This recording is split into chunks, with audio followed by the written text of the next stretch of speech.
Ако сте свикнали да играете на народна топка само между бетонни блокове, никога не сте виждали крава, освен на картинка, или си мислите, че доматите растат по дърветата, решението е да си вземете баба и дядо под наем. От 3 години няколко габровски села с ентузиазъм се включват в проекта "Приеми ме на село".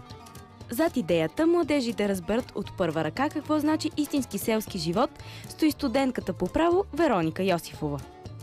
Като млад човек, самата аз усещам, че аз и много от моите връстници усещаме една липса, една ощетеност, защото масата от нас нямаме села, на които да отидем и не можем да се научим на основни неща за бита на българина, които сме чували, но никога не сме правили.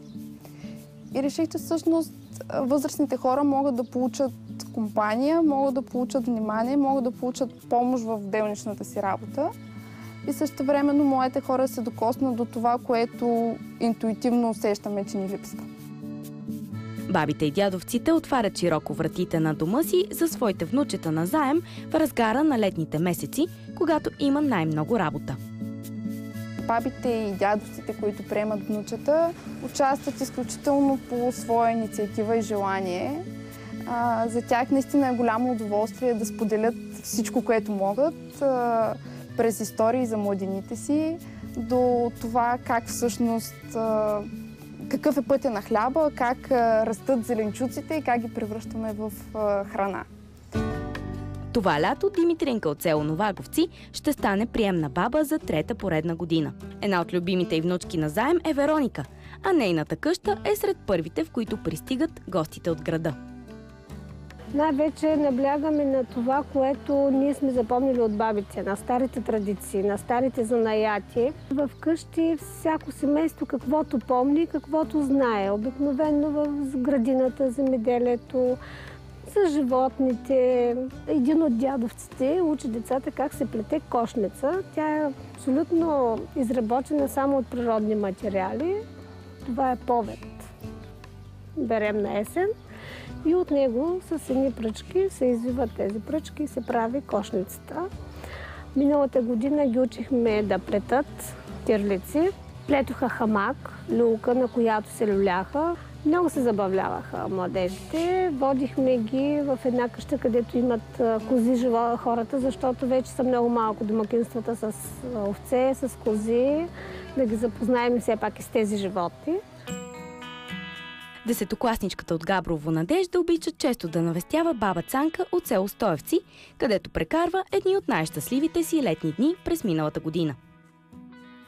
Аз реших да се включа в проекта "Приеми ме на село", защото ми се стори интересно да прекараш 5 дена далеч от градската обстановка, далеч от мама и тати, с други хора и просто защото малко да преживея нещо ново в живота си.